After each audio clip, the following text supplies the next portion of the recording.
La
Guten Yom Tov.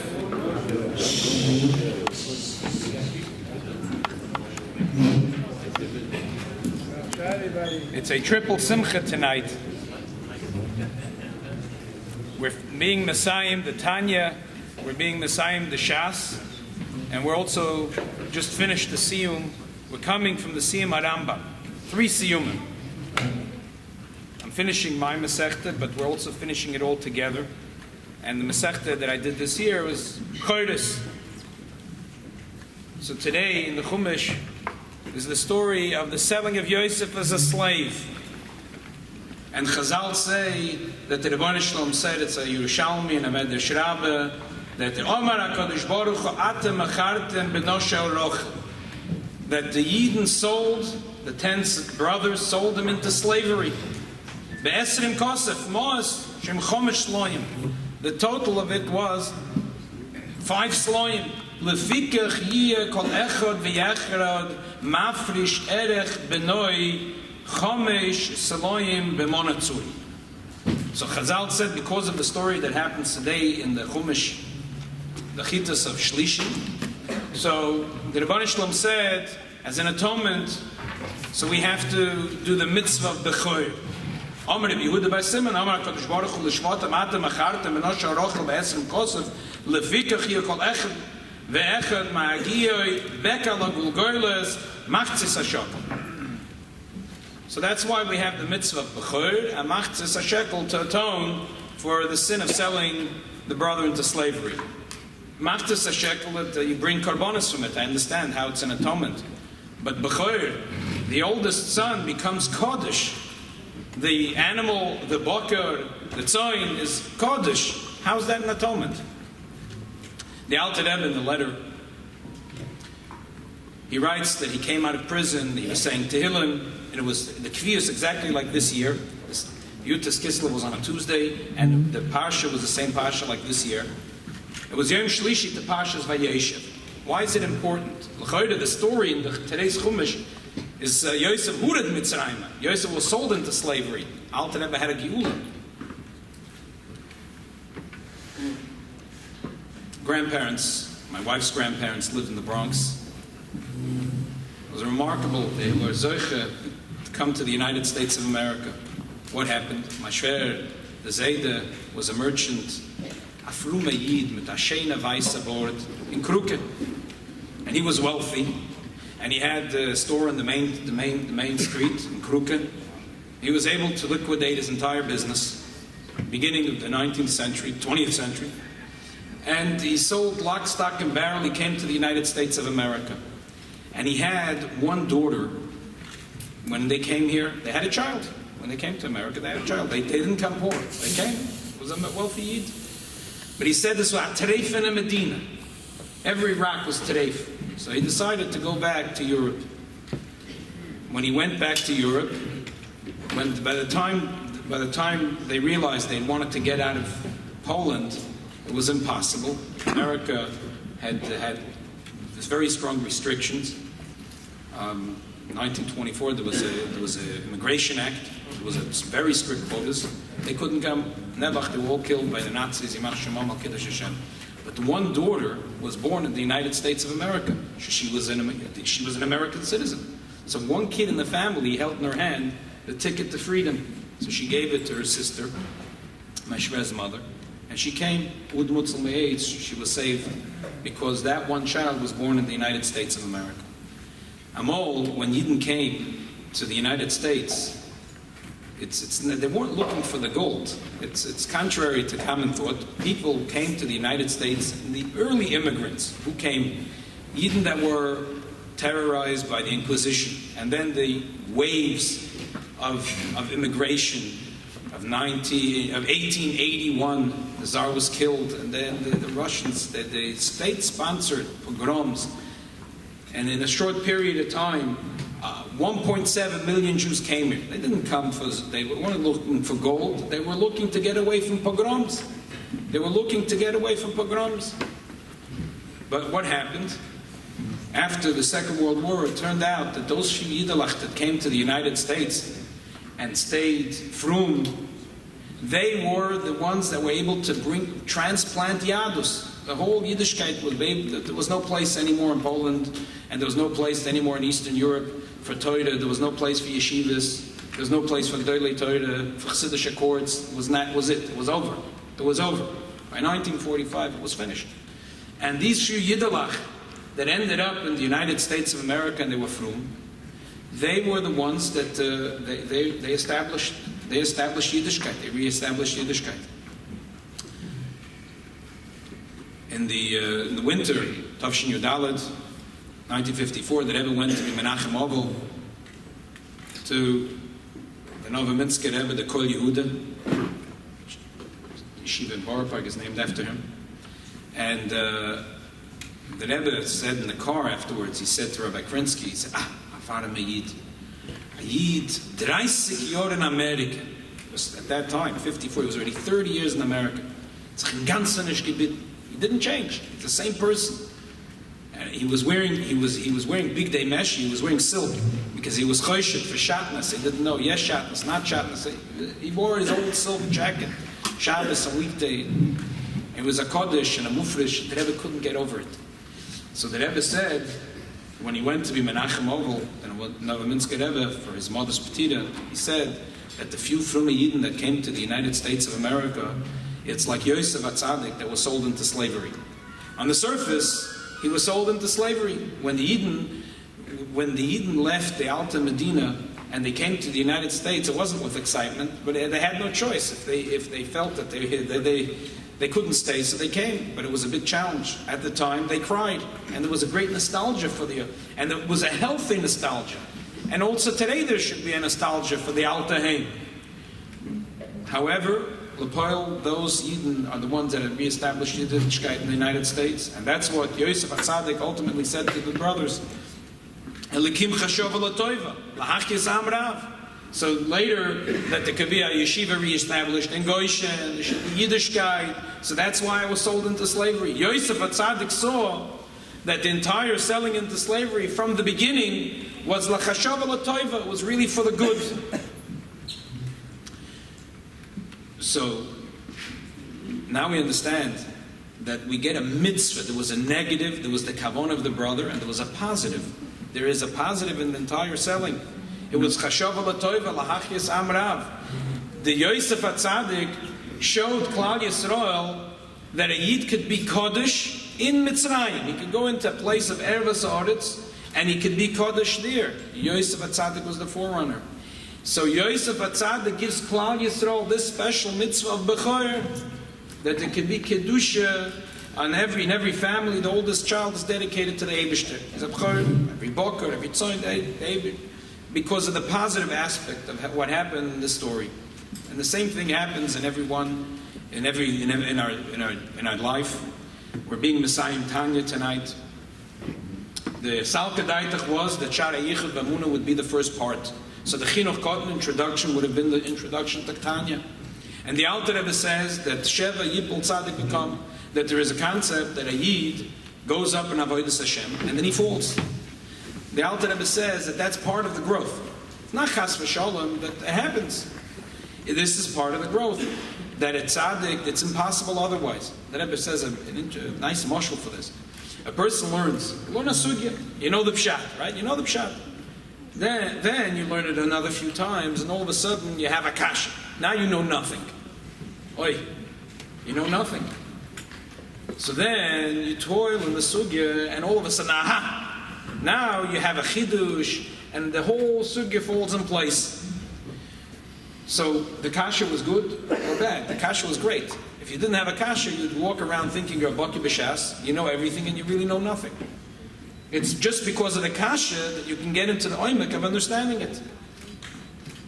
Then you have another kasha, on your chiddush, ogesh in the chiddush. Finished. So now you're broken again. Now you think about it, and you get to the oimek. Now I understand. That's the same thing in Avodas Hashem. Sometimes we have a slump in life, and we say, there was a day, I got up, it was exciting, I picked up the Likutei Torah Shabbos morning, it's like 11, and then I closed my eyes, and I was misboinen, begadol sakel, and I saw it, and it was sweet, and I davened, and it was geschmack. And then all of a sudden, there's a sour day where the Nisyonis, there's Erevas Haaretz, and we're sold into slavery. But the Alter Rebbe says that Sheva Yipel, that the emes is that when he eats tzaddik, it's that V'amech Kulam Tzaddikim stands up. He's in a higher place. And l'chatchila, that's why Yosef was sent into the Mitzrayim. And that's in general the journey of a neshama to this world. It's not the Chas v'Shalom, the Eibishter wants to trick the neshama, because in order to get this b'choira, to get the kedusha b'choira, you have to first fall down into slavery, you have to go into Erevas Haaretz and prove yourself, and then the kasha comes after the kasha comes at Teretz. So that's why the Alter Rebbe in the letter, the Alter Rebbe says that this Geula was connected. The Geula, the Alter Rebbe saw that the entire Geula was that way, that his life was in danger, but the Alter Rebbe saw it all, that the Gelikim Chashav Alatoiva, because the Rebbe Rashab said there was a different approach to Chassidus, Far Peterburg and Noch Peterburg, the Alter Rebbe, Far Peterburg, before he was in jail, it was short Maimonim as it verbrennte Welt, it burned, but people could, the Maimon wasn't understood in a way of Chochmah Bin Adas. Where was the main Chochmah Bin Adas to understand the Maimon? Was only after Peterburg, after he was freed from jail. That started a new shlav, a new way of Fotzes Amayonis from the Alter Rebbe. And that's why the Alter Rebbe writes in the letter that his Geula is actually connected. It's the same story like Yosef being sold in Mitzrayim. So that's tonight connected to the Siyam Tanya. In fact, it's interesting. At the end of Tanya, the Alter Rebbe brings about the end of the Masechta of Bechor. There's two parts to it, about the Kedusha of Bechor and the Kedusha of Meiser. And all the Meforshim say, why isn't the Masechta Bechor have both Bechor and Meiser? There's all kinds of tirutzim. But a Yid that learns Rambam has no kasha. Because if you learn Rambam, you also learn the introduction to Rambam. And you also learn how the Rambam explains why he sets up all the mitzvahs in these 14 svarim. In the Bechor and Meiser, he puts the halachas together. An introduction, and when he goes through those halachas, that easy day of Rambam, there's an introduction, and then there's 4 days you get easy Rambam. So simple why Bechor and Meiser go together. The Alter Rebbe talks about it at the end of Tanya. So Shkocha Protes, these three things come together. At the end of Tanya, at the end of Maseches Bechor, talks about the Kedusha of Meiser, which is on the 10th. Sometimes a person makes a mistake. It could be the 9 or the 11. The Kedusha could go on to the 9 or the 11. But we know that Beruchnius, Kedusha is only in 10. 9 and 11, that's not. So when a Yid does it, Kedaboi without a toes, Kedusha is 10. But when a Yid makes a toes, so then there could be a problem that even the 9 is Nitvas and the 11 is Nitvas. And that's the last Mishnah Maseches Bechor. So the Gemara, however, that's if a person does the Meiser himself. He takes the 10 cows, the 10 goats, 10 sheep, he puts them in the barn, he opens a little door, and he goes down, Tachas HaShevet, he counts 1, 2, 3, 4, 5, 6, 7, 8, 9, 10. But if he was sent as a Shliach, so then we say, L'tikuni shedaticha v'lo la'avsi. So that a shliach can never make a mistake. So when we dedicate ourselves to be shluchim with the Rebbeinu Shalom, shluchim with tzaddikim, shluchim with his shluchim to bring kedusha into the world. So then we can't make a mistake because l'tikun shadaticha v'loy lavs. L'chaim. Please, ain't noch a yid al l'chaim. L'chaim. هذا noch مسكت خالد هذا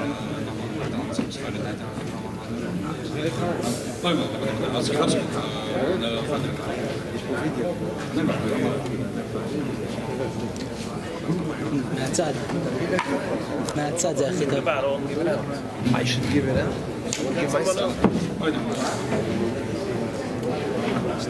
אשתק עליו הסיסרל. אנשי דומים, נרמל יחצי, ואני אפתח בוח, נרוץ מפניך. חוי לזה.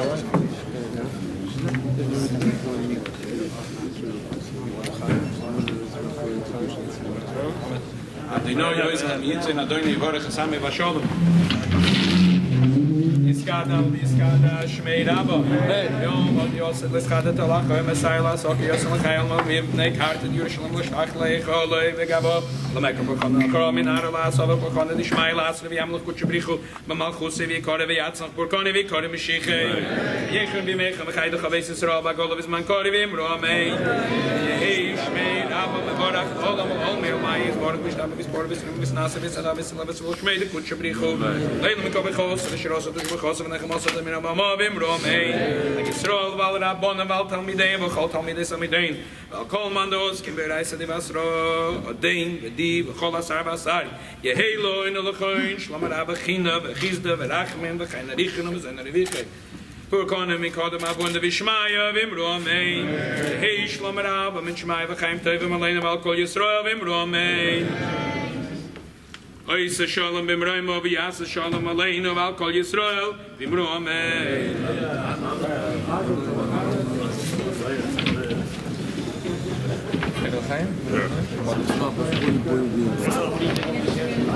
You want to give out? Do you want to give out l'chaim? That's your problem? Yeah. Don't know. Really? Oh my gosh, they dance with us so often. Really? Oh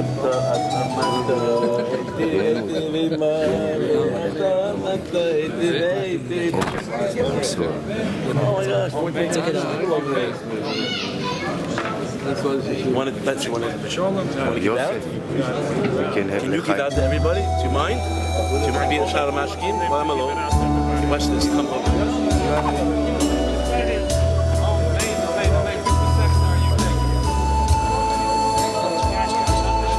Hi.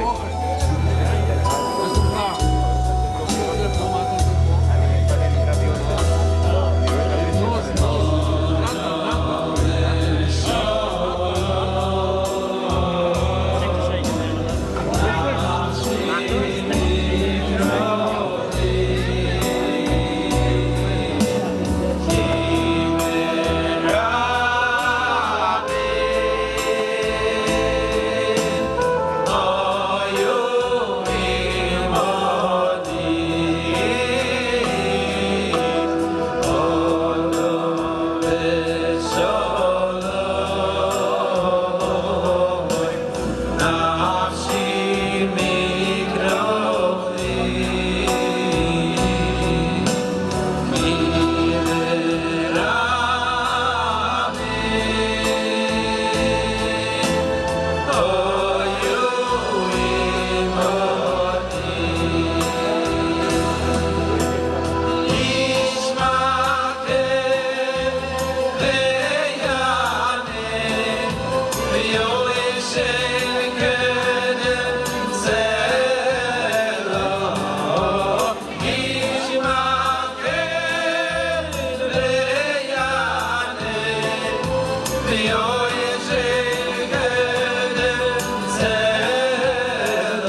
Tavshin Nun Aleph, we were Talmidim in the yeshiva in Manchester.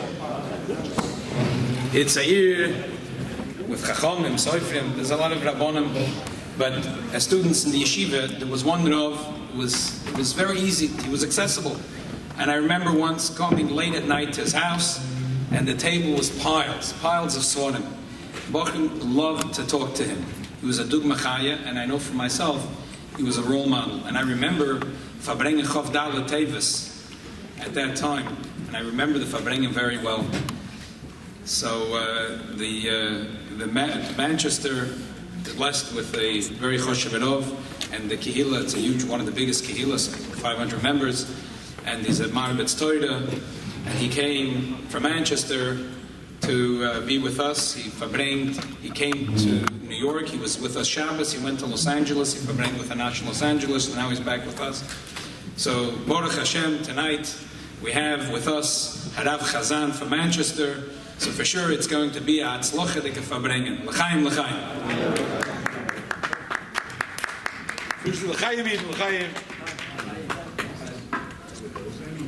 Chazal tell us Peschim b'bracha. One starts off with the bracha, the Lashon Harav and traditional greetings.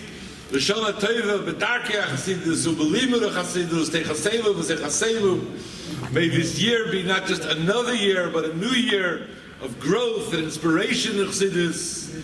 A year in which all of us are mekusher, that we cleave to the Ilad Dechaya, the tree of life. A year we see the afutza, the mayanesecha chutza within ourselves, that the words of the Alter Rebbe and the Nesiim Acharav pierce our mind and our heart and overflow into our neighbors and into the neighborhood and to all of Klal Yisrael. And ultimately through that there will be a Shazkula v'Yeshua, a year of salvation, a year of redemption. And we have a bracha, we have an assurance, we have a promise. The Alter Rebbe promised us that anyone who will be mishtatif in my simcha, there are 3 versions, all of whom represent another level of truth. The Alter Rebbe, the Baal Simcha, promises us he will take us min ha-meitza, min ha-merchav, take away all our tzares, bring us l'merchav, min ha-gashmias, al-aruchnias, bring us to a totally new spiritual plane. He will schlep us min ha-gehenim, from all of our sufferings. In fact, before I even begin speaking about the power of Chassidus, I just got off the plane from Los Angeles. So I called my Rebbe in Manchester. I hadn't spoken to her for a few days. Punta Mazel, she just got off the phone from her daughter who's studying in Tzvas. And she told her an amazing story, mamash hot off the press. Just happened before I even begin talking. Last year in Tzvas, in the seminar, the girls, the Rebbe always taught that the words of Chassidus, which brings to Avos Hashem and Yirush Hashem, applies both to men and to women. And the girls in the Sam have a competition. They try to learn various prokim of Tanya Balpeh. They memorize whole chapters of Tanya. And then those who participate in this competition, there's a Hagrola. And 5 of them are chosen that on Chavdallah Tevis, the Hilul of the Alter Rebbe's Yortzeit, they're given a ticket to go to Hadditch, to be Mishtateach, to be able to daven on the kever of the Alter Rebbe. Last year, 5 girls were chosen, and one of the girls was, unfortunately, a special needs girl, bright girl. Physically, she was disabled. They got her mother to go with her because she should take care of her physical needs. And they had to choose a teacher in the school in Tzvas, one of the women teachers, to go with. Who should they choose? There was one lady in the school who's been teaching there for 16 years. She's been married for 16 years. And tragically, she was not Nifka, Zara Shal Kayoma, she had no children. And they didn't think anyone to chaperone the girls on the trip to Hadditch, Tal Tevis. They chose this woman who has really what to daven for by the Alter Rebbe's student. And she chaperoned. When they were there, the girl with the special needs had a chol, had a dream.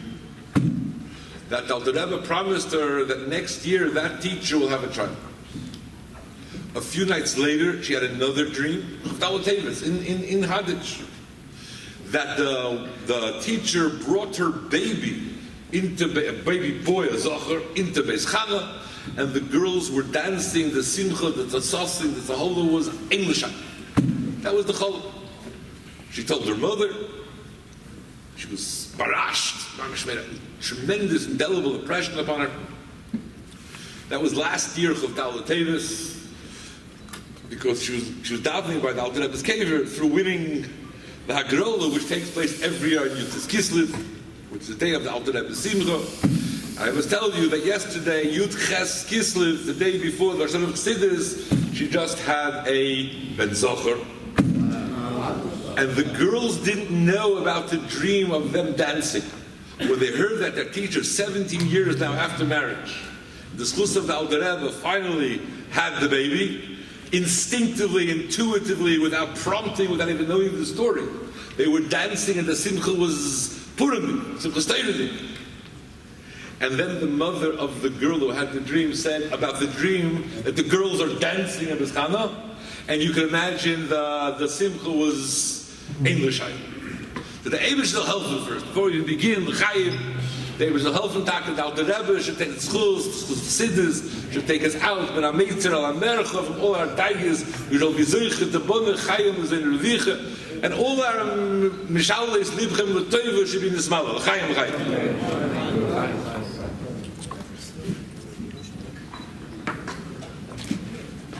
Everyone knows that after Gimel Tammuz, they found in the Rebbe's drawer Rishivas, his diaries, fascinating, amazing pearls of wisdom. And a very small entry in the diary, in the Rishivas, from Yutas Kislev, Yutas Chav Kislev, Tafrei Sad Gimel, 1932. The Rebbe writes, I'll just quote you, the Shpola Zayda, one of the great tzaddikim, a colleague, contemporary of the Alter Rebbe, he demanded from the Alter Rebbe Polish druch. He wanted the Alter Rebbe should fear sich with Moisim, with Nisim, to create awesome wonders, miracles, open miracles. And he challenged the Alter Rebbe. And the Alter Rebbe said, Iti hoysa v'shilachtiyo. I have this ability to make miracles, right? And I sent it away. I was not interested in it. To which the Shpola Zayder responded, die Reder, haben sie nicht gefordert. Everyone knows when the black carriage was an ominous sign, omen, that we're dealing with a serious capital offense. And that black carriage, which only transported the most serious convicts to Petersburg, the capital of Tsarist Russia, was traveling with the Alter Rebbe, and the Alter Rebbe didn't want to travel after Chatzos, Erev Shabbos. They suddenly stopped by themselves. And they couldn't travel, they spent Shabbos at a field. So Shabbos, they were able to go in. But you do private miracles. To which the Alter Rebbe famously responded, in the words of the Zmiris, the Arizal, we say Friday night, Tzvochen, Af Aksin is a play on words in Yiddish, that the Aksin, the raider, the wheels of the carriage, they were the ones that cried out, and therefore therefore they were stopped. They were paralyzed. They couldn't move. So we see from this, the Rebbe says, the Alter Rebbe had underscored the importance, as we know from the classic story of when the Alter Rebbe was being transported to the interview, to being interrogated. The ship, the boat stopped. And then miraculously, supernaturally, and the Alter Rebbe asked them to stop it b'derech hatem. Naturally. The Alter Rebbe put a great hagosha, underscored the importance of operating through the powers of nature. There's a similar story told. One of the great lofty tzaddikim in the history of Chassidus was the first Belzer Rebbe, Reb Shalom Belzer.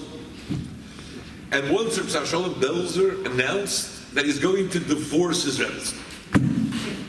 Anyone who knows the history of Belz, the Rebbe in Malka was, Tzaddikim said, Malki Tzedek, Melech Shalom. Why is he a Melech? Because his Rebbe was a Tzedek. He could do many, many stories. If the Belz Rebbe is going to divorce his wife, it's like the whole city was afraid. It was wild.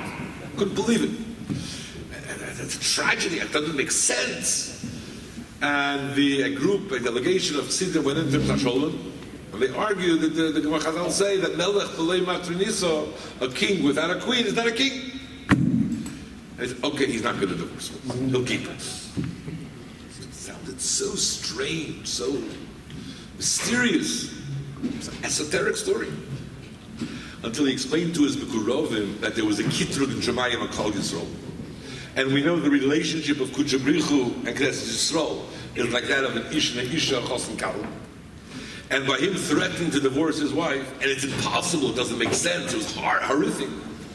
That was Ma'ir Rachman for Klal Yisrael, that the Eibishter, despite all of our shortcomings, cannot divorce Klal Knesset Yisrael. And the Lubavitcher Chosid in Belz at the time, when this whole episode was unfolding, he came back to Lubavitch, and he told the Tzemach Tzedek what's going on in Belz. The Tzemach Tzedek responded, we operate through Torah. Not through miracles, not through the supernatural, through our Maimorim, through Torah's Chassidus, we're able to have that same effect. But the point was, in Lubavitch there seemed to be, I'm just throwing out a question to put in the back of your brain cells. Why is it by the Alter Rebbe and his successors, they underscored the importance of working through nature, not simply transcending it? Since I'm Jewish, and Jews always traditionally answer questions with questions, let me point out another famous story. When the Tanya Kadisha was first published, and it was brought to the great lover of Kol Yisrael, Rabbi Yitzchak of Barditches, he looked through the Tanya. Actually, the Barditcher, you should know, never let, both the Rabbi Yitzchak and the Rabbi Zusha, never went anywhere without a Tanya. It was by their bed. If they walked out in the garden, they carried Tanya with them. Rabbi Yitzchak looked at it and he says, Pile plois, wonder of wonders. How the Alter Rebbe managed to put such a great, lofty God in such a small book. What does that mean? Rabbi Yitzchak was not saying there is a spatial, physical problem. He was saying something much deeper and more profound. The Eibishter Tach Ein Sof is infinite. Leis Machshava Tzvisave. No finite human mind can understand Ketlichkeit, the Eibishter. Then you have a system called Chachma Bina V'das, which is epitomized by the Tanya, which is trying to comprehend Ein Sof through Seichel, through intellect. And when you think about it, it's much more logical, to use an expression of Chazal, to put a pill, the kupa, the machta, to put an elephant in the eye of a needle, than the human mind, the limited, finite, rational human mind, trying to comprehend an infinite Eibishter. You're trying to square a circle. You're trying to do something which is logically impossible. If I was to stop a Chabad Chosid, someone who learns Stidus, I don't mean someone has a bumper sticker or a picture, someone who actually learns Stidus, real Chabad Chosid. And then what is the essence, the central message of Chassidus? So he would tell me that Tzemach Tzedek writes clearly in Derech V'Tzusecha, in the midst of the unity of Hashem, an ikar of Chassidus in a do kainich. Self-effacement, self-negation in the presence of the Rabbi. All of Chassidus boils down to Ein Oid Mulvadoi, which is, as my Rabbi Morozov said, the Alter Rebbe, when he printed the Tanya, the Ksal was that Shar Yichud Ve'emunah should be the first part of Tanya, and he didn't change the expressions, future tense. He left it, hinted to it, in the original intention. And as the Rebbe says in a classic Sikha, in Chelik Chavei, that on one level, right, the Geula, Yutis Kislev, the liberation of the Alter Rebbe came in the schus of Tanya, and the ikar of the Tanya is dafka the Shar Yichud Ve'emunah. And what is the central theme of Shar Yichud Ve'emunah? Yichud Ilo, Yichud Tato, Tzimtzum Sholei Kipshutoi, that the Eibishter is everywhere and he is the only reality and nothing, Ein Oid Mulvad. There's nothing else exists other than the Eibishter. As Poilish Tzadikim said, Ein Oid Mulvad, V'tato Hayom Rizot. There's nothing else in life worth knowing other than Ein Oid Mulvad, other than the Eibishter. So what Chabad is demanding of a person, you, Mitzias, who feels passionately yourself, your ego, your mind, your intellect, your emotion. You may even enjoy a pizza, a sushi, or whatever titles are current now. And then you are supposed to feel that du bist gornish, you're a nobody, you don't exist. It's only the Eibishter. So basically, your Chabad is demanding the impossible, that a person should commit some kind of intellectual, emotional, existential suicide and put himself away when he fears the reality that I experience, that I do exist. You're seemingly asking the impossible.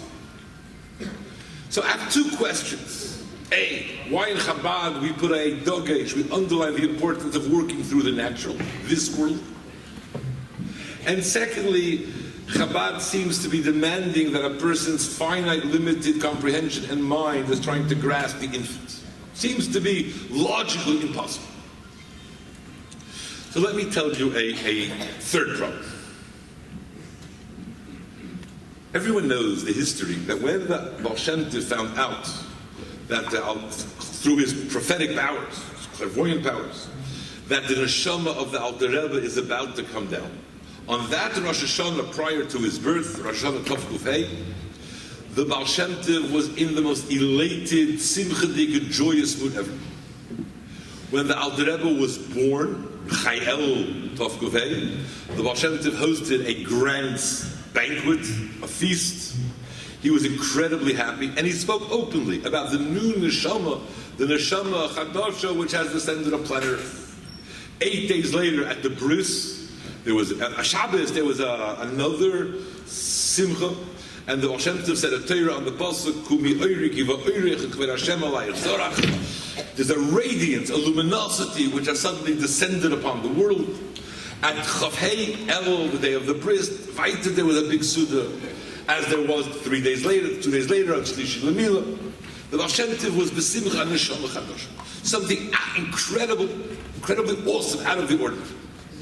It's also known that the Alter Rebbe's colleague, the Rebbe Yosef on Apollo, was once learning with his son, and suddenly he was enveloped in fear and trepidation. And he ran to hide in the fireplace. And he told his son, not only was he trembling, the walls of his house were trembling. So what's the problem? What's happening? He said, because the neshama chadasha, neshama datzilus is passing by his house. That was the Alter Rebbe. And the Zusha's son said, to tell you the truth, to be honest, I did not see the walls of the house trembling, but I saw my father physically trembling. What is so special about having a neshama chadasha? What does it mean having a neshama chadasha? Rabbi Yoel once related that he walked into Farbrengen on a Shabbos, and Chassidim were arguing about what's the tight, what is the pshat, what does it mean? And we say the Alter Rebbe had a neshama chadasha, which was something incredibly special, that the Baal Shem Tov was maflig, etc. What does it mean, a new neshama? And there are two possibilities, two ways you can understand this concept. One is, we know from the Rizal, from Svarim HaKadoshim, that 99.99999% of neshamas were in this world once upon a time. Either last time we were poigim in something, some kind of defect, some imperfection, some aveir, or we didn't get every neshama has to learn kol ha-Torah kula and fulfill every mitzvah of the Torah, except for the mitzvah of applying to a king. And if you didn't fulfill the mitzvahs last time around, the neshama has to be reincarnated. It's this galul time after time until every neshama reaches salvation. So today in Ikvus and Mashiach, we're basically, almost all of us are recycled neshamas. When everyone fulfill his task, and then the eight can sit down, the few left, new neshamas, Chazal say, in ben David bo, yichlu neshamas ben aguf, then the Gul look at them. That's one possibility. That unlike vast majority of the Jewish people, the Alter Rebbe had a brand new neshama. Then there's a second possibility, which is infinitely higher, lofty. The Alter Rebbe brings in Shir HaShirim, Shir HaShirim, Daf Nun, Amud Aleph, he brings from the Shara Gilgulim of Rochayim Tal, B'Shem Barizal. There's another type of Neshama Chadosha, which means we know that the vast majority of all Neshamas of Yid were incorporated in Odom HaRishon, the first human being. There were those generations we know that came from his mind, more intellectual Neshama. Their generations. Those that came from his heart, more intellectual. In Ikvus and the Mashiach, we come from the Ekev, the heel of Odom HaRishon, practical, Kabbalah's old, sacrifice, martyrdom. We're from the heel. We understand very little, feel very little, but we are a generation of Mesiras Nefesh. There is a a small minority of neshamas that were not included originally in the creation of Odom HaRishon. Kult ois. Those neshamas are neshamas which were never nifka. They weren't tainted in the sin of the Eitz Hadas. And these neshamas, writes the Arizal, these neshamas are connected to redemption, to Geula. Because they were never nifkam through Chet, they're still in the original pristine state of Gan Eden, and they remain redeemed neshamas. That's a new pshat, a new depth, a new profundity in the Neshama Chadosh. And the Chassidim were trying to argue when we say the Alter Rebbe, the Baal Tanya had a Neshama Chadosha, what type of Neshama Chadosha? And obviously it was a stalemate, it's very hard to prove. So one bright spark decided he'll write to the Rebbe. So he wrote a note on Sunday morning, telling the Rebbe about this discussion at the Farbrengen, to which the Rebbe responded very sharply. And the Rebbe, basically, to paraphrase, the Rebbe said, what nafkamina, what practical difference is it to you in your avodas Hashem, the type of neshama the Alter Rebbe had? What difference does it make? Make you better, make you worse? Many years later, there was a Farbrengen, Yutes, Kislev, Tov, Shin, Chav, Vov. And there the Rebbe said a classic seminal sikha, where he explained what is the very essence of Chassidus, which was later printed up as a separate kuntres, nisfach, an appendix to the Chabad Encyclopedia, Volume 1. And there the Rebbe explained that the essence of Chassidus was a preparation for Mashiach. Was the Torah, the light of Mashiach, to bring into the world. And in the discussion, the Rebbe says, therefore the Alter Rebbe had a new neshama. And footnote 45, he says, "V'ayin likutei Torah shir shirim amud nun amrav." So the Rebbe, who knows Rosei Olam, who knows these secrets, was telling us that what type of neshama did the Alter Rebbe have? A neshama that was not incorporated in Odom HaRishon, hence connected to Gula. It's awesome. Think about it. And let me tell you a similar story which proves the same. One of the great tzaddikim in the time of the Alter Rebbe was named Reb Shalom Shachna of Provich. He was the son of a Rav HaMalach, who was the Alter Rebbe's study partner, his Chavrusa. The grandson of the Holy Maggid, who was the Alter Rebbe's Rebbe, his master, successor of Rosh Hashanah, and the father of the Holy Rishon. In this story we have from the Chernivtzer Rav, the author of the Shas Tshuva, is called Mavasser. who heard it from his Zayda, who was a mashpach by the Rishon, who heard from his father, that when the Alter Rebbe was in Tzis, the Alter Rebbe was in prison for the 53 days in St. Petersburg, Reb Shalom Schachter was Meirish Oilamus. He wasn't sleeping, he was fasting, he was davening, he was saying Tilim b'demois, he was shaking the heavens, the Alter Rebbe should be released. One day, Reb Schachter comes into his Besmedrash and informs Siddim with great joy, der Rav is arust, the Alter Rebbe is released. In those days, there wasn't the instant communication people have today. Weeks later, they find Taka. At that moment, this Kislev, when he announced it, he was Takaros. The Alter Rebbe was liberated. So they went to Reb Shalom Schachter and asked, how did you know? How could you possibly know such a thing? So to understand his answer, let me preface. Remember, 2 months ago, we read Parshas Noach. And after the floods, Hashem made a keshes, a rainbow. And the rainbow was the omen, the sign that the Eibishter will not once again destroy the world. It's actually a famous classical Gemara you all know. It's famous Gemara in Ksuvas of Ayin Zayin. The Gemara tells the story of Rabbi Yeshua ben Levi. The Gemara says there was people called Balei Ros. They were afflicted by a highly contagious infectious disease which affects the membrane of the brain. And Rabbi Yochanan was machras hizoru of Balei Ros, and be careful of the Balei Ros. This Ameiru wouldn't go near them. The other Ameiru would eat an egg which came from their courtyard. Rabbi Yeshua ben Levi korach bu v'osik b'teir. He got involved in the Balei Ros despite their contagious disease. He said, Torah has the power of protection.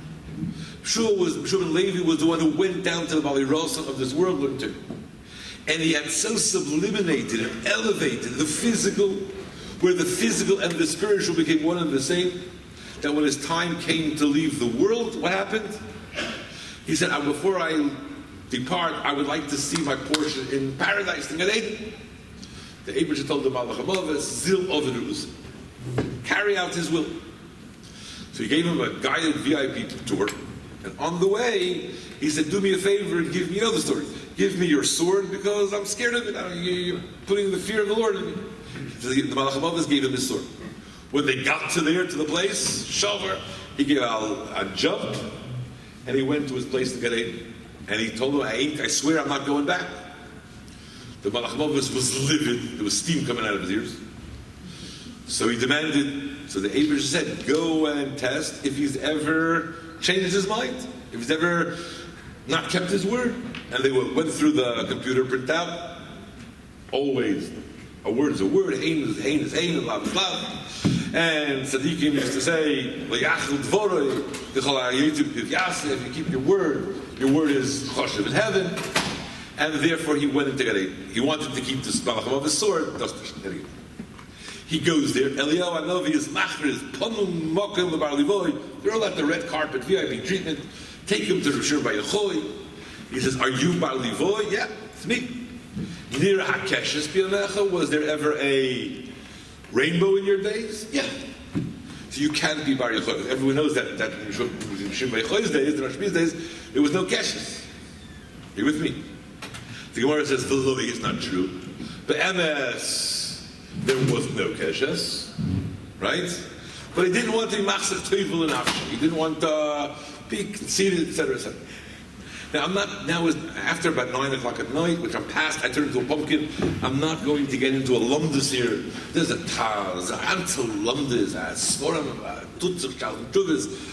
How could you lie? Are you allowed to lie? Mitzad Anova, he's lying in Emes, which seems to be a bit of an oxymoron, right? Think about it. Yeah? And he did have a keshes, didn't have a keshes. And this, how can I develop the whole shakla v'tari? I can talk about many belva. I can't alum this shakla. Income different types of keshes. You could see a keshes by night. Can't say alum this in keshes. But the bottom line is, says the Rebbe the B'yonis and Yaris Drash, there are different types of keshes, of rainbows. When was the first rainbow created? Can anyone tell me? This is Farbrengen, not a monologue, not a speech. Some say that it was created sheishes yemei breishis. It's a natural phenomenon. Some say, as the Mishnah says in Pirkei Avos, it was created erev Shabbos ben Hashmashos. Some say it was created after the Babel. You look at Meforshei HaTorah, Betutzuch the Rishonim, got a whole war about this. The emphasis said that there are different types of a keshes. There's that keshes, which is a natural refraction. But go to physics course 101, and they'll explain to you when light is refracted in a certain way, you get the Gavnei keshes. Then there's a keshes, which is supernatural, which the end is the Eibishter wants to destroy the world, and he restrains because of the bris with Noach. Then there's another type of keshes, which the Zohar HaKadosh discusses in Parshas Vayechi. Do not even think of Mashiach coming until you see a keshes which is banpo and nehirin, a lichtig, a special type of keshes which balaich developed, right? And then when you see this keshes, you know Mashiach is here. Said Reb Shalom Shachner, the father of the Holy Religion, today, that day of Kislev, I saw the keshes. But I look around the world and I didn't see Mashiach. See people are suffering, people have all their needs. Mashiach is not yet here. It's not a Mola or a Deyas Hashem. So what in the world, said Reb Shalom Shachner, was the meaning of the keshes that he was zeicher to see? He put two and two together, and he came to the obvious, glaring conclusion that Rav is Aros. That the Balatanya is out of Jim. What is that story telling me? That the Torah of the Alter Rebbe is the Hachonah to Mashiach. Not just the Hachonah, as something is a prerequisite, A is a prerequisite to B. It's part of the whole Talich of the, what is Mashiach? Mashiach is a Mola Oretz Deya Es Hashem. The world will be filled with knowledge and awareness of Hashem. And the process began, you just kissed, and therefore the Shalom Shachner saw the keshes. The truth is, it started before the process. Rabbi Shebechoi, the Arizal, Hashem, the Magid. What shlav, what new level did the Alter Rebbe add? Let me try to explain. If I was Farbrengen with a fellow, and we were deep in our course, and a person would tell me that Chabad is the intellectual branch of Chassidus, I'd give him a frost. I don't want to be controversial, but someone tells me Chabad are intellectual. You know, they're intellectual. We'll take back. The emes is also. Chabad is l'mayl v'tam v'das. It's right above Seichel. Chabad is emunah tohira. Chabad is mesiras nefesh, real Chabad. Of every simin and tzivkot in the Shulchan Aruch. Nervous. You then take that which intrinsically is above intellect, and the Alter Rebbe then made a way that our finite minds could understand. To makasher two things which naturally, logically, don't fit together. Why is that? Briefly, in a nutshell, if my emunah in Hashem is from emunah, from my neshama, basically I've excluded from my avodas Hashem my mind. Because I'm looking at it, I don't understand it, I don't grasp it. I have emunah. I bow down, I subjugate my mind to something higher than it, which is really the reishis avodah ikar v'shar. That's where the action is. That's what it's all about. But then my mind is not being used, so it's not me. I'm outside of the picture, looking in to something which I haven't internalized. As the Shalom famously says, if it's zeh kedli, in the possessive form, if I understand the Eibishter, first Rambam, Leida sheyesh kel motzei, then va'anveyu ani v'hu dvukim yachad, then I'm cleaved, I'm one with Hashem. If it's only Elikei Ovi, the God of my forefathers, something I accept with emunah pshuta, which is wonderful, emunah pshuta, but then it's not me. We want to take something which basically is emunah, higher than seichel, and then internalize it and becomes your mind, you part of you. That's within the person, and that's within the world. The purpose is not If Chassidus is basically the preparation for Mashiach, when Mashiach comes, it's not as people think. The Eibishter will take some supernal light, another celestial world, and superimpose it upon this world. And the light will be so dazzling, so glaring, so luminous, so radiant, that people will be forced to be makir that ain't muvalik. The purpose of Mashiach is to see v'ro kol basar yachto, the flesh, this world, as a finite, limited world. This is where the Eibishter is. This is the dir lo yizbarach. The dir, the dwelling place for the essence of Hashem, is dafka this world. That there's nothing in this world which is a stira, which is contradictory to godliness. And if this world and the Eibishter are two contradictory powers, then the Eibishter is not echad. There's the Eibishter in this world, but the Eibishter is stronger than this world. The purpose of Mashiach is to show that this world itself is not attacked in the Tasra, Telikus. It's not a stira, Telikus. Therefore, in Chassidus Sforim, a discussion about Rotzah in Shuv. In many Sforim, look at Naomi Melech, Seder, Chassidus is about Rotzah, leaving this world, above the world. In Chabad, the Hagosha is the Shuv, down here, practical mitzvahs. If a fellow, a shliach goes and puts on tefillin with someone, kashes his kitchen, it's not pshat in Chabad, there's theology, philosophy. Chassidus is not theology, by the way.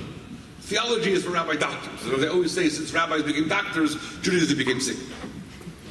Chassidus is elikus, godliness. But then it flows that we have to find the godliness in the physical and the tangible and the here and now. So the social activities, the Rebbe's mitzvah, the mitzvah campaigns, are not just some additional aspect of Chabad.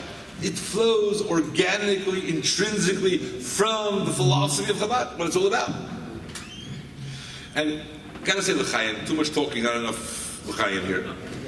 But the bottom line is, let me just tell you one story. When the Maggid, China is the yahrzeit of the Holy Maggid, successor of the Rosh Hashanah, of the Rebbe's Rebbe. Rosh Hashanah by night, he finished davening. All the Chavraya Kaddish, they finished davening with them. They all went Pravos to this Yontif. The Maggid was about the Pravos, the Shulchan HaTorah, his Tish, with all the Talmidim, Kedoshim Torah. And they suddenly noticed the Alter Rebbe, the Baal Tanya, wasn't there. And the Maggid would not start the Tish without the Alter Rebbe. So they sent out to find out where he is. They found the Alter Rebbe in the Smedrish, B'pishut Ragdayim Raglayim, lying there horizontal, grabbing hold of his shtender, of the pulpit, lectern, saying over and over with the gewaltige Dveikis, V'yeda kol pol, V'yata V'yalta, V'yoven kol yitzur V'yata. Everything in this world, Sha'anar the Bashefer, the creator in this world, everything is ultimately, the chayas of everything is the Eibishter is the only Metzias, and nothing has erech compared to the Eibishter. Saying over and over, B'tvei Kusim. Came back to the Maggid, and the Maggid says that the other members of his holy group had a bit of a kpeda, tina, that the Maggid, the Rebbe has to wait for the youngest of Talmidim. And the Maggid says to his disciples, you should know that when Reb Zalmina is holding the shtender, saying V'yeda kol pol ki ata fi alte, he doesn't leave it until the shtender itself recognizes the Enarkent as the Eibishter of Hashefer in this world. So when I heard the story, it was a Rishner story, the Rishner Rebbe said it to Friedrich. So I said to myself, if a shtender with sachakel is a doim, a klotz, a piece of inorganic wood, a klotz. When the Alter Rebbe takes hold of a shtender, the shtender recognizes there's an Eibishter in the world. If we only get rid of our barriers and we let the Alter Rebbe and his teachings grab hold of us, we'll also be able to live with that Akora. Our lives will be infinitely sublime, and Taka will bring Mashiach in the world. L'chaim, l'chaim.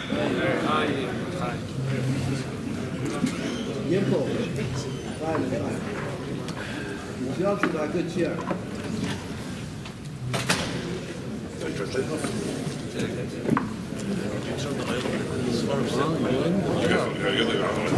What do you think, sir?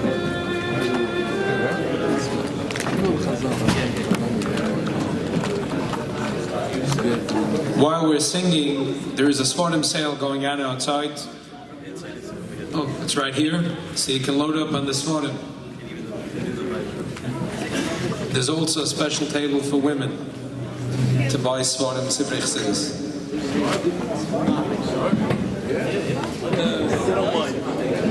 Yeah. I promise you they don't mind. It's always full this day means. If you're starving, you have food, any food.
Before the Churban, pre-war Europe, Poland, one of the loftiest minds was Reb Shimon Lezelachov.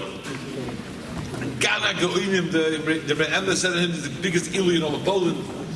Rashiv in various places, including Chachmei Lublin, successor to Meir Shapira. HaKadosh V'Tor. Amongst other things, it's recorded in a sefer in the Hari Eish, which is Mamish Takas cooking the Nur of fire. He writes that he would often encourage his Talmidim to learn Tanya as an Iker in Avodas Hashem. And he told his students that he knows Tanya backwards, forwards, Yosef, Avach, better than we know Asher. And they had a bit of chutzpah, they decided to test it. So the Talmidim asked Reb Shimon, Vushte, where does it say in Tanya, Va'al Yehi Shoyt? Don't be a fool. And Reb Shimon laughed, he laughed, and he said in every line, in every word of Tanya, it's crying out, Va'al Yehi Shoyt. If you want to know where it says it explicitly, it's in Perech of Ches. If the Beinoni suddenly gets Machshavas, don't try to be violent. You're not in that Madrega, it's not something, it's not alien to you, it's not Zara, it's part of your personality, part of your struggle. Just banish it. Over all of Tanya is telling you, as someone once said, when a person commits an Aveira, it's 1% the Yetzer Hara, 99% the Ruach Shtus. All of Yiddishkeit is saying, don't be a fool, open your eyes, see reality, ultimate reality. The emes is The task of a Jew is to look at the world from the perspective of tzaddikim. Paul says, Einei Hashem el Yerayim, Einei Hashem el tzaddikim. Tzaddikim are granted the Eibishter's cook in the world. There was a great English philosopher once said, some people see things that are, and they ask why. A man of vision sees things that no one else sees and asks why not. I often tell the story that I love, so while I'm talking, there was here in Borough Park, there was a funeral chapel. And there was a Yid who worked there. I often tell the story, he worked there and he was up a whole night making shmir for Farbrengen. And in the morning he would drive the hearse. The cemetery happened to be in New Jersey, the Bezir. And on the way back, after being up a whole night for Shmira and after the Kvura, he was so tired. So Yankel, the barrel, the driver, asked Yankel, his mate, can you do me a favor? Could you drive? And they were driving the hearse, which carries the Orenach. Could you drive and I'll get in the back and I'll have a schluff because I've been having stuff for 48 hours. Okay, no problem. So Yankel gets behind the wheel. You know the story? No. Yankel gets behind the wheel and Beryl gets to the back of the hearse. It's chrapped, but it's a bit chilly. So he takes the shmata that you cover the Oren with. And he covers it over because it's a bit cold.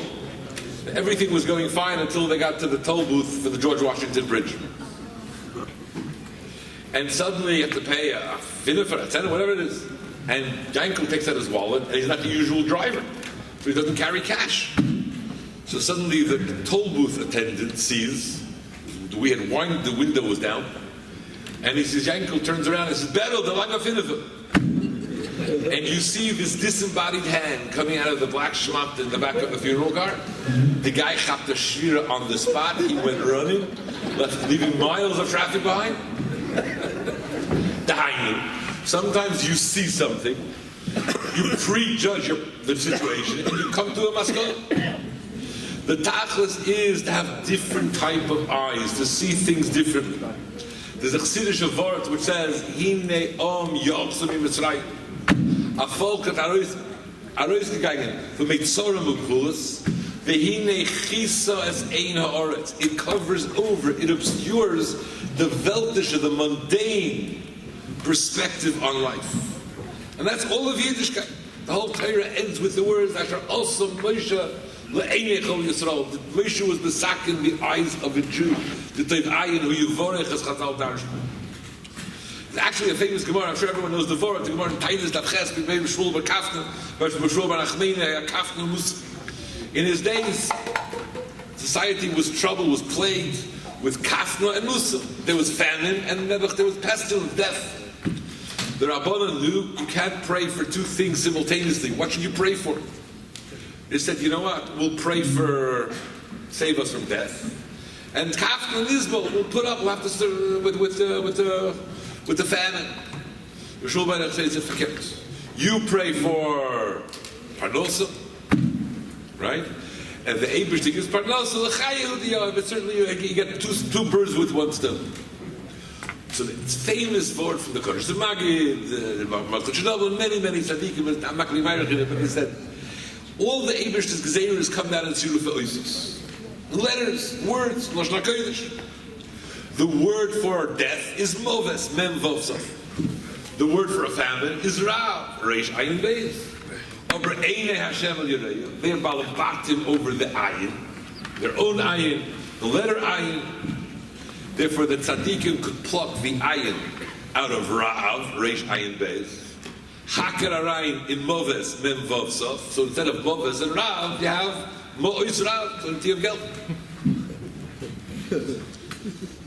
But the vort is that a person has to be able, when you learn Chassidut, Shmuel Levin used to say, what's the reason a Novi and a Rebbe? A Novi zog vos vet zayin. A Novi, with his clairvoyant prophetic powers, he tells you, he sees, he foresees, he tells you what will be. A Rebbe vos zet vet zayin. What he looks upon, what he casts his toiv ayin hu yivorech upon, that will be.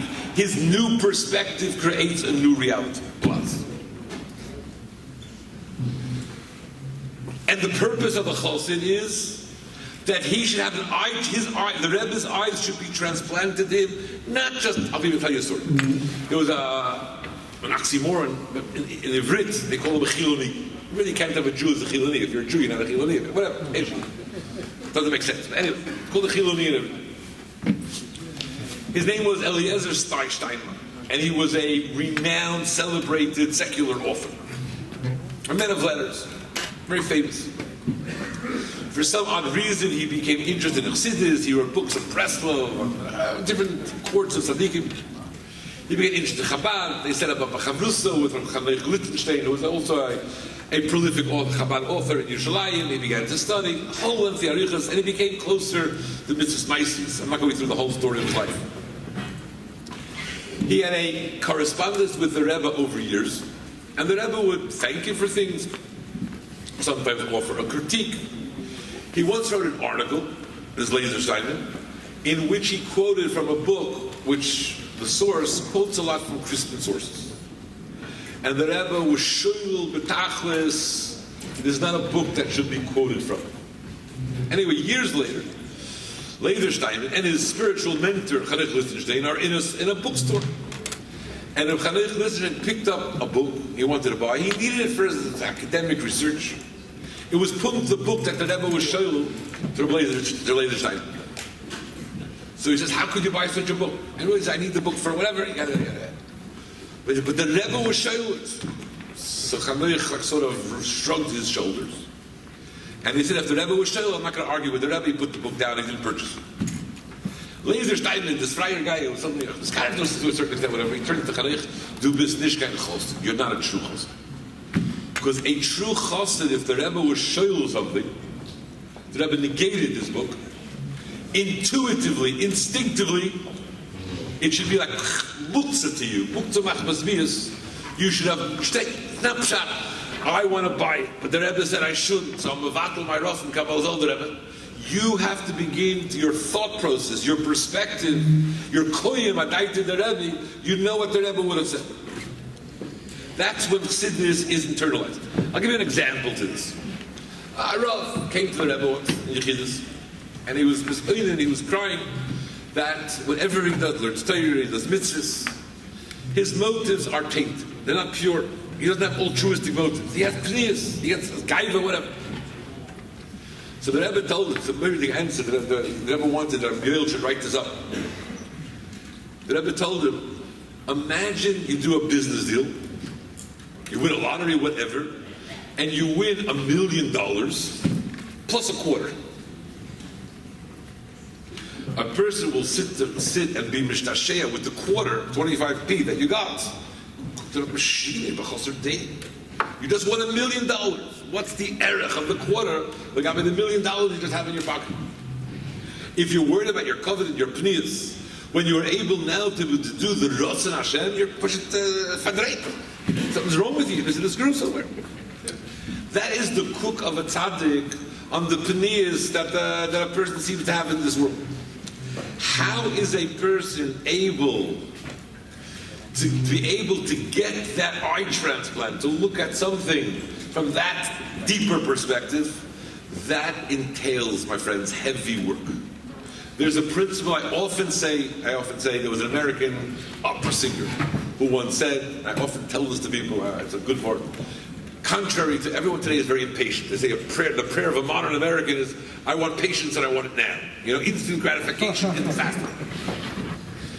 She said, there are no shortcuts to any place in life worth going. As I often tell my children, the only place where success comes before work is in the dictionary. Right? A person has to hoard of it until you would... There was a big chassid called Laser Dukshit. My mashpia, Rebendel Futafas, was very close to him, and this Laser was ill, and the doctors gave him a very restricted diet. So Remendel went to him and he asked Rabbi Laser how he's feeling. And he said, Baruch Hashem, halavai I should be Baruch Dias as sound and healthy as I am Begashmis. He was really not well. He had a very limited diet that he was able to imbibe. He said, you don't understand. In Gashmis, physically, I can't eat or drink everything. But that which I do, I've interpreted becomes part of me. If my davening, if my learning, if that has become part and parcel of me, that I don't know. Halavai beruchnius, I should have the same pnimius as I have begashmis. And that the Haravanya, when one Harav is Chassidus, one learns Chassidus, one is given new eyes and new perspective. I just was the other day, in the other parsha, I was handling interesting shayla. Everyone knows that we may availus when a person, Rachmano L'Zlan, is sitting Shiva, you're not allowed to learn Torah. Actually, there's a pshat, I'll tell you, three of the Gedolei HaMeforshim say, remember that Yosef, after he realized that Yaakov chapped the brachas, so he said, Yikru Yimei Evel Avi V'harga, the days of Avelus will come, I'll kill my brother Yaakov. Why was he waiting decades till the Avelus over Yitzchak? Why didn't he kill him immediately? Yosef doesn't seem to be a very patient man. How he dating raw, uncooked, as the Sforim say. Say the Sforim, he knew that Kol Yaakov, that when Yaakov is learning Torah, he has no Yosef and no Shlit on him. But he also knew, says, the Al-Shech HaKodesh, the Shachar Torah, the Kliyakar, he knew that Ovel was also b'divrei Torah. Right? Why is an Ovel also b'divrei Torah? We take 3 reasons. Al Pi Halacha, income, the Kohen is not the time for Pilpul. But the passage you ask a simple guy in the street to tell you b'divrei Torah is b'sameach. Kudei Hashem Yisharim B'sam Chilim. The funny thing is that when it comes to Kabbalah, Rosei Torah, and secrets of Torah, there's suddenly a shtickle head there to learn even in the Avils.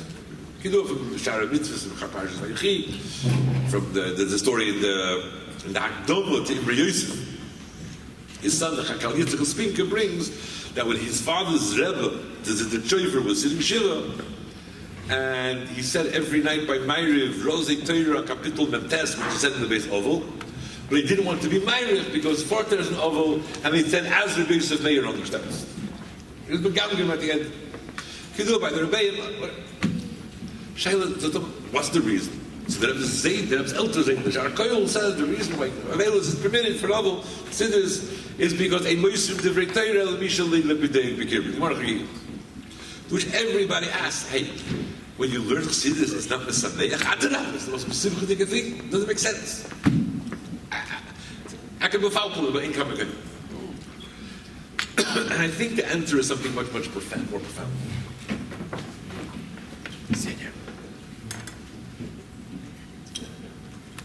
Without getting involved in anything deep. The Satmar Rebbe, the Reyoil, once was in Svas, for the yard site of the Arizal. It always falls out every year, Hey Elv God. And Kiv Dumani, in most calendars, Hey Elv usually falls out in the 9 days. And Minig Yisrael is, the thing, you're in Svas already, down the road is Meron. We can happen to go to Rashbi. Kiyadua Rashbi, the oil of the tzir of the Rashbi is a simchatic place. I was just, a few years ago, I was a guest speaker at the Shabbos Chaskos for Farbrengen who never was suffering from infertility.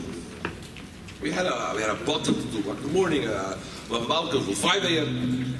And one of the organizers told me, the Satmar Chazan from Williamsburg, a friend of mine, told me he had just organized a similar retreat for Yigal Light in Yisrael, and they went to Tzvas. And they're also having a grand Malav Malka after the special Shabbos. And the Yigal Light decided until the Viber prepared the Malav Malka, they'll go Chapsach to Meron. They went to Meron. You can imagine a group of 40 Avrechim of Nebuch didn't have no children. They cried their eyes out. But afterwards, the meaning is that Meron, you sing, you make a tencel, and you sing Bar Yecho, various Nigunim, which are Shayach to Rashbi. They made a circle, and they were dancing, the Slavos.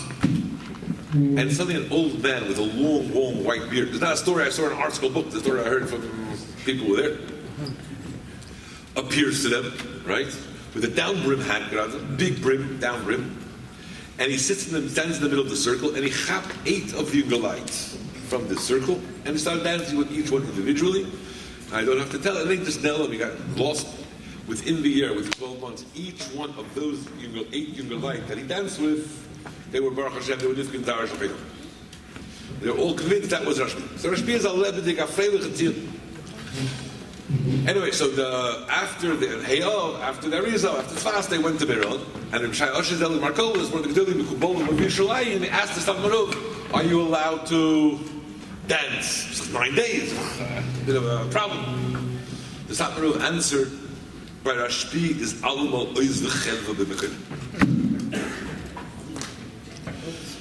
Ramesha Wolfson was on the Zoom site. Mashkiach and Israel for Shleim. We all bet Shleim is one of the. I learned there actually as a Bacher. I learned a lot from it. For Moshe Ben, but Frederick for Shleima. He pointed out in the story Kedarki Bakoidesh that Oiz V'Chedva B'Mekoyim is Gimatria Meirov, which is massive to the Kabbalah that we have for a little parasher, the Chassidim. That by the Shabbos, like Reb Shimon by Yechoy, despite whatever happens in Chitzonius, there never was a Churban. The Churban didn't affect it. The famous Gemara, the Gemara says the pasuk in Yirmiyah, "B'mistorim tifke nafshi." The Eibush is crying b'mistorim. There's a place in heaven called mistorim where the Eibush cries over the Churban. In fact, the Gemara can't be. Rav Papa said there's no bechiyah klapeshmaya because the pasuk is oiz v'chedva b'mekoyim. Answers the Gemara, lekasha haba b'tei gavoy haba b'tei brod. Rabbi, if you want lumdus, you have to go to my friend here on my left. Rabbi, he's the lumd.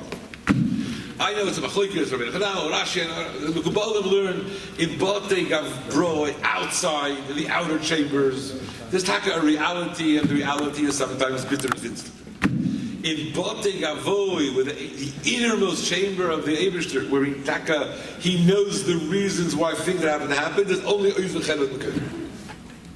Chassidus, Pnimius HaTorah, is shaykh to Batei Gavoi, to the innermost, and there's no Churban. It's a different perspective, and you come to this perspective through Haravani and Teres Chassidus, through toil, not easy. Before I say l'chayim, let me just tell you one idea. I think I mentioned it last. I can't remember. You remember last Shabbos we read Nebuch, the Stalkus of Amarach. Rachel passes away in the middle of childbirth of Binyamin. Why dafke Binyamin? What childbirth? So I said it before. I think I said it before. I can't remember. Anyway, what happened here? Chazal say that Rachel was punished at the Klala of Yankiv. She stole the trophy. And so that we could spend hours talking about it. Was Rachel permitted to steal the trophy? Whether it's also Rabbi, it's Eini Shaloi, Eini B'Shusoi, Tzi Avodah Zarah of a Goy is also Rabbi, Tzi there's a Chiyav of Arab. I'm not talking. We can talk about it, not now. Says Reb Tzadok HaKoyim. No, cut all the above. Rachel sinned in stealing the trophy. And she knew the punishment of stealing the trophy is death. But she knew that Arami Oived Ovi Loshen Hoive in the present tense, that Lovan is trying to be Puigim and Kal Yisrael. And therefore she wanted to be Mevatel the Avodah Zarah of her father, that her father should Mevatel this Avodah Zarah. He'll see the hopelessness, the impotence of the Avodah Zarah. She made this experiment. And she willingly, knowingly, she stole the Trophim, knowing that it's going to cause her life to be ended in her prime prematurely. Abi, that Klal Yisrael should remain B'Kedusha V'Tari. And therefore she passes away. Who does she give birth to? Binyamin. And what do we know about Binyamin, amongst many other things? He was the Ushbeziche de Shchinte. Big Seif of Shochet. Where does the Shechina rest in Klal Yisrael? Where did we build the Beis HaMikdash, the Beis HaBechira, which is Malbin HaMenisem Shal Yisrael? Davke in the Chelik of Binyamin, who's the son that Rachel was Moser Nefesh for. When a Yid is Moser Nefesh for Yiddishkeit, when a Yid is Moser Nefesh for Kedusha V'Tara, you bring the Shechina down with that Toinah in this world. You create Geula, you create a new reality in the world. And I'm just coming here from England. Every time I go to the Rebbe Zoyl, I always say, and when I knock on the door, going into the Rebbe Zoyl, and I think that I'm entering into the place where the Rebbe stood for shuls, in the snow, in the sleet, in the heat, crying for unsere Averis, for unsere Tikunim of Klal Yisrael. and you think of the debt, and we have a principle, the Eibush to help something of that Mesiras Nefesh should rub off, that we should be worthy of that Mesiras Nefesh. And the Eibush should help us that soon we should be dancing in Yerushalayim, the Emes Simcha, the Simcha Agul, which comes through the Haravani of the depth and understanding of this, implement not only understanding intellectually, but in your heart, and then spreading it, being a chaver. If you really care for somebody, you'll make sure that the fellow next to you, the fellow, your neighbor, your friend, your karav, will also. I'll tell you a story just to end off. There was once, I don't want to speak badly about Eden, there was a shul, people, what we call in the politically correct lexicon, they were chassidically challenged. And they had this Magid in days of yore. And the Magid would come and tell everyone their Averas, and our Gehenna is big enough, and Gehenna called him, he would mamish put the fear of the Lord into everyone.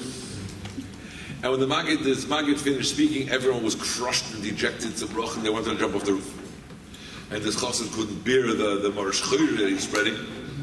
And he said, I just heard this from Ramotzko, what's his name? Sachin. And he said in the Lashon, in the season of the Alter Rebbe, the famous story in the Shkol, once a person tastes the geschmack, the pleasure of Yiddishkeit, the goodness, the delight, the honey of Yiddishkeit, never turn back. And that brings us taka to the Bukara that we shall be dancing in the Simchas Olam HaMashiach. L'chaim, l'chaim.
Hey,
What's now? Stop the recording again? And then we're going to bench, and then in Mitzvah Shem we'll continue Farbrengen until we get the final maskon, the Geula Mitzvah Shleima. Chaim. Last night, boom, everything was Bashkacha Protis. They were showing Maris Kodesh, a video, a keta, a clip of the Rebbe, Yosef Kislev, Tovshin, and Aleph. And the Rebbe told the famous story of Rabbi Paratcher. Rabbi Paratcher's father was a Chernobyl Chosed. And he actually, when the Marinayim, Rabbi Nachum Chernobyl, came to his father's house, and he was a little baby, like just mamish in his arisa, in his crib. And the little Hill Paratcher turned to his father and he said, Tata, who is that man with the fire over his head? Eventually he saw Ksavim of the Alter Rebbe. He blew his mind. He wanted to explore Chabad. But he had a shaila in Masechta Erchin, which deals with assessing the values of something that a person's maktish. And he asked all the Gedolim, no one could answer. And he'll ask the Shaila to the Alter Rebbe when he comes in his area, in his Gegend. And if the Alter Rebbe could answer the Shaila, he'll become a Chabad Chos. He journeyed, he heard the Alter Rebbe was in this town. Wherever he journeyed, the Alter Rebbe had just been there. So he missed him every time. So he was a wise fellow. So he decided, you know what he'll do? He heard the Alter Rebbe's itineraries, he'll be in the next town soon. He went there first. And he found out which Spedish that Alter Rebbe was going to say Torah. This place, he hid there under a table, under a bed somewhere. And the Alter Rebbe came in, and he wasn't able to leave. He fell asleep, whatever happened. And suddenly the Alter Rebbe is about to leave, and the Alter Rebbe turns to where he was under the table, where he couldn't show himself. And the Alter Rebbe famously told him, someone who has questions about Erchin, relative value, first has to look into himself. And the Alter Rebbe left, and by the time he got out from under the table, he had missed the Alter Rebbe, he was never to see him, ultimately came from the Gedolei Chassidim, the Mittler Rebbe, the Tzemach Tzedek. And when I saw this little ketta, when the Rebbe told the story, it bothered me. The Alter Rebbe sent shluchim, the chap, special, holy neshamas, all over the area. Nevertheless, he let Rabbi Paratcher go. He didn't wait there to speak with him. And Rabbi Paratcher ended to be from the Gedolei Avodah, Baskila, Chassidus. I mean, just to tell you how great Rabbi Paratcher was. A few examples who Rabbi Paratcher was. Rabbi Paratcher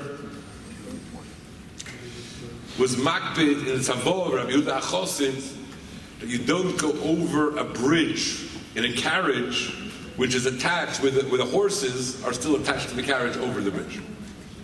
And once Rabbi Paratcher was going on a carriage, and the Balagula fell asleep, but instinctively the horses stopped to do his rost. That means you've sublimated, you've elevated not only your goof.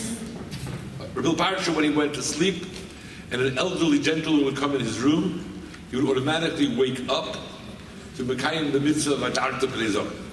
The goof, instinctively, was there to do the Ratzon Hashem. But not only the goof, but it was mispashet in his mom and the horses.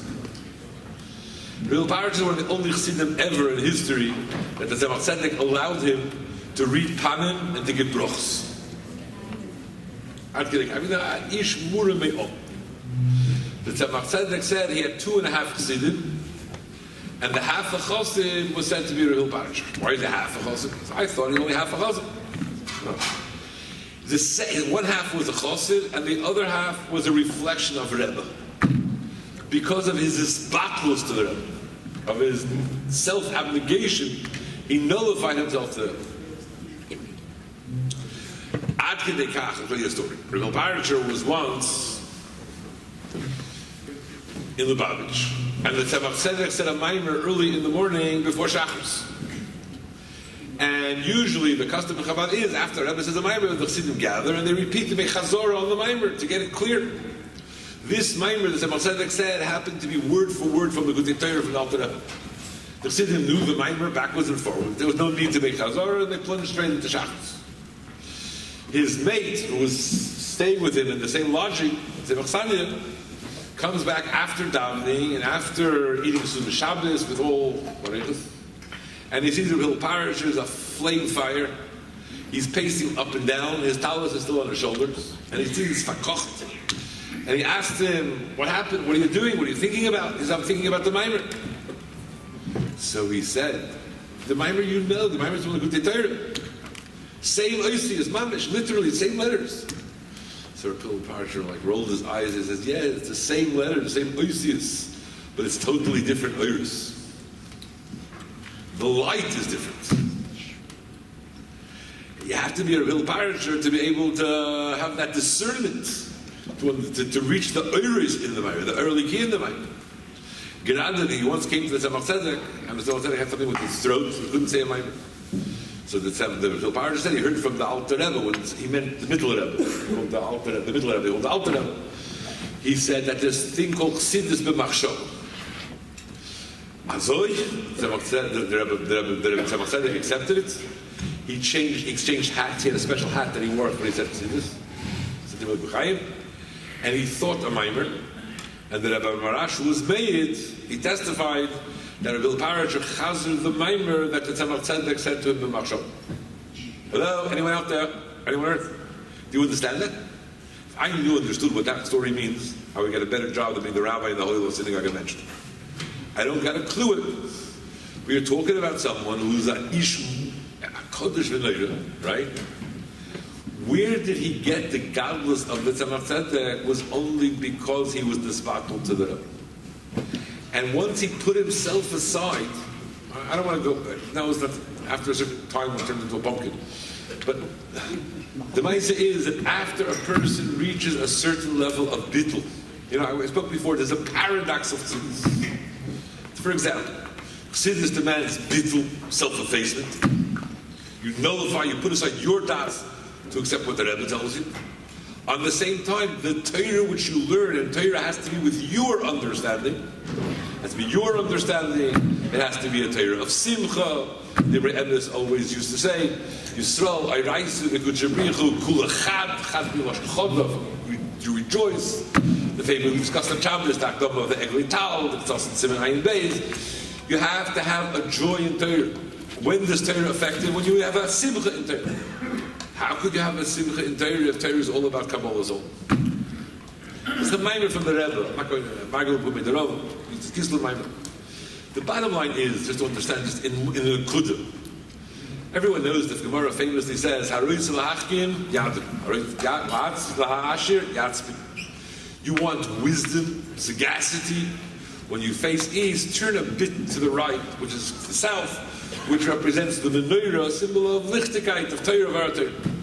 You want wealth, financial success, turn a bit to the other side, to the north, where the Mitzvah, the Shulchan with the Safra.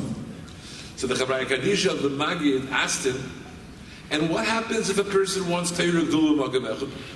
Which way do you face? Which way do you turn?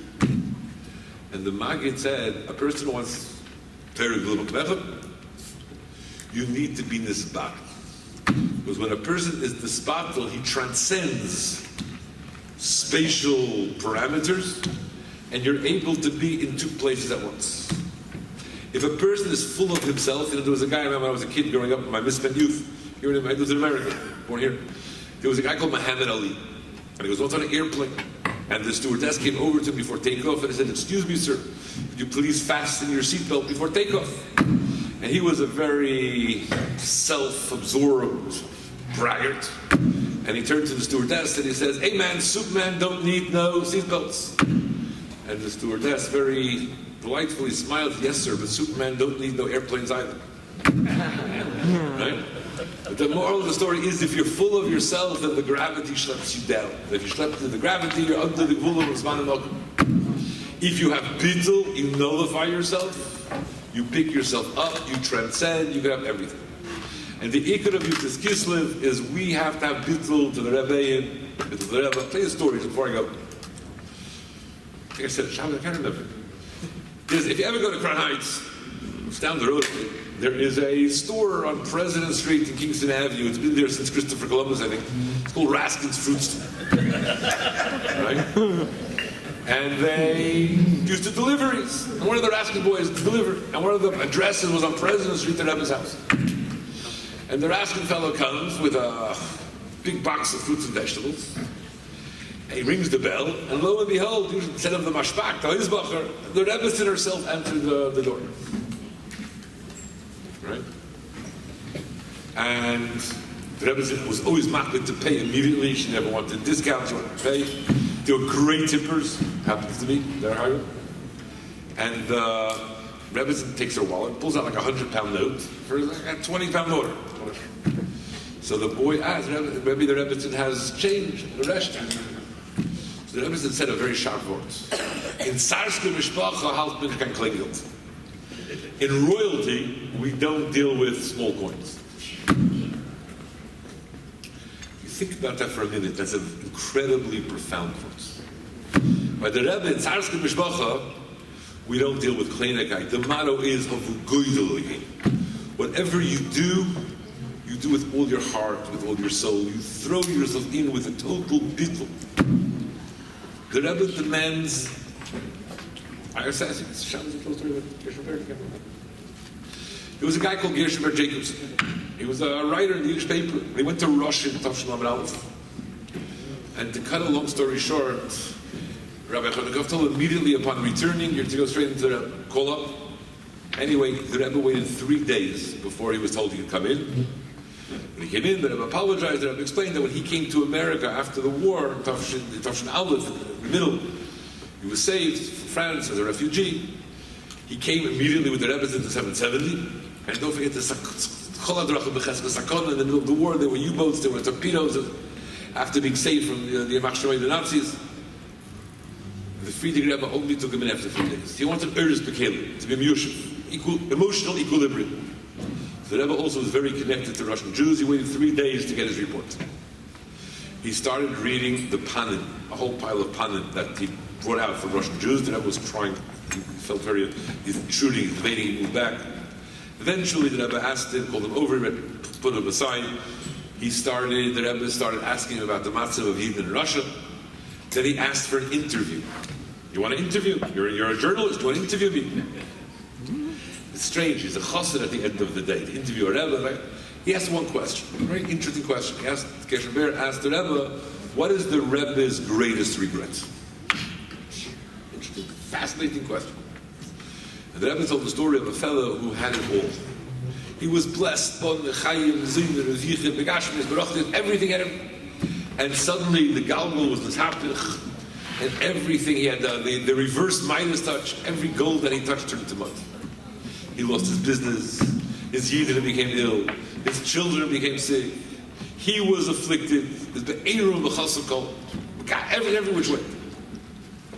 Suddenly the king calls him over and he says it's a srochsen, it's a auspicious moment, right?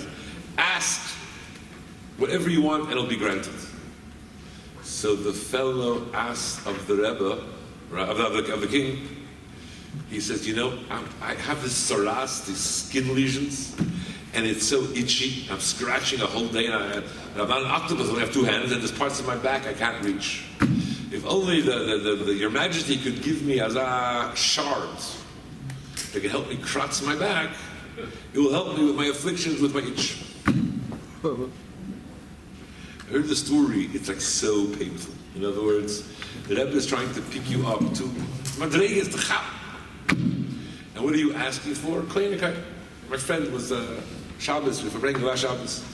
He was one of the manichim who wrote the sichos of the Rebbe. You know, the Rebbe would speak and they would write it up. The Chazan would write it up. He said if he worked for 2 hours, 48 hours straight, he hadn't been to a bed. He completed writing up the Hanocha and finally gave it to his mate. His job was to write the Marmakomis, the footnotes. And he asked him, he's so tired, would he mind going through the galleys to make sure there are no typographical errors? Anyway, he goes home, tries to dremel, he calls up to make sure he's written the Marmakomis. I've done it, no, and you proofread the galleys? Oh, I forgot it. And and he already gave it into the Maskiris, into the Rebbe's secretariat. He zooms back to 770, he tries to chap before it goes into the Rebbe, it was too late. The next day, the Sikha came out from the Rebbe, and the Rebbe put a note on top. And the Rebbe said, right, I have limited budget of time that he puts aside to Vago of the Sikha. I could either spend that time adding to the Avonah, the Asaga, the depth, the profundity of the Maramakimis to elaborate, or I could sit there and spend my time correcting your typos, your errors. The choice is in your hands. And when I heard my friend tell the story, it was like a dagger to my heart. The Rebbe is with us, and he's Shifeya, right? There's a Chassidish word from the Magid, Ani Hashem Li Shanis. The Eibishter doesn't change, Tzadikim Doim the Beir, they don't change. Aber Va'atim B'nei Yankiv Lichilisim, you did make it.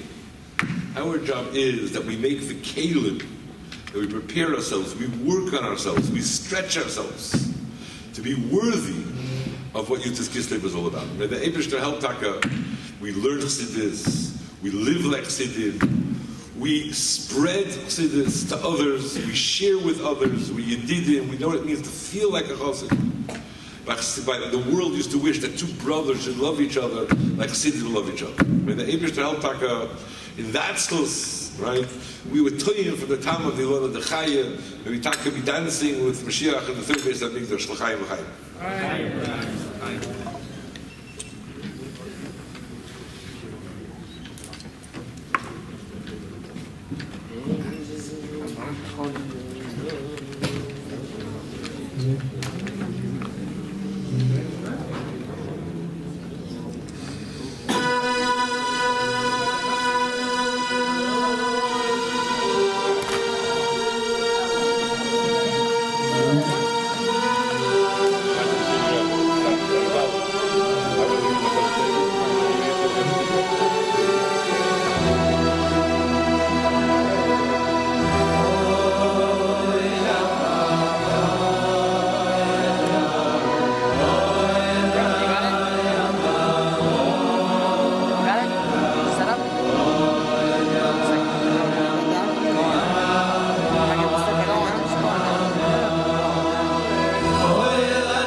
Blacking. How many gaps do we have a second?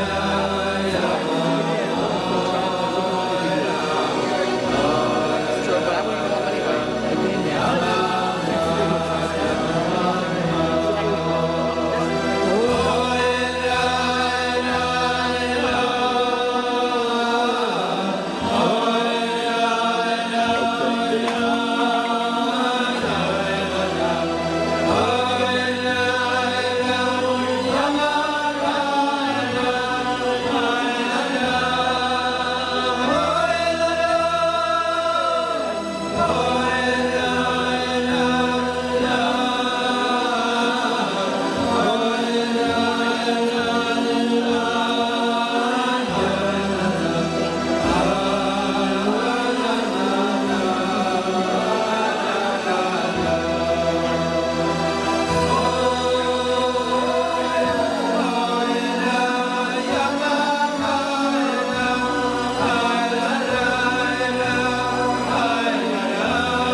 Good. Up to the usual standard, Rabbi. Ja.